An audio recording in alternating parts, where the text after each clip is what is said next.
ஒரு சுனாமி அப்படின்ற ஒரு விஷயம் வந்துன்னா, இது அவர் அப்பவே அந்த படத்திலேயே சொல்லிட்டாரு. ஒரு வியாதி ஒண்ணு கோவிட் மாரி ஒண்ணு வரும். இது அந்த படத்திலேயே அவர் அணுகிட்டாருன்னு சொல்லக்கூடிய ஒரு தருணம் அது. அதாவது இந்த ஜோசியம், நாஸ்ட்ராடாமஸ் அதெல்லாம் சொல்லுவாங்க.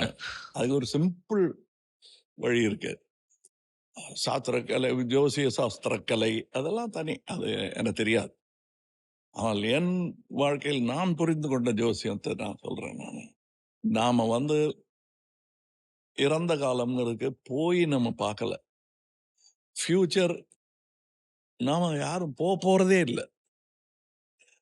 ஆனா அத பத்தியே பேசிட்டு இருக்கோம். நிகழ்காலம் வந்து இதெல்லாம் ஒண்ணும் இல்லைங்க மிந்தி அப்படின்னு பேசுறோம்.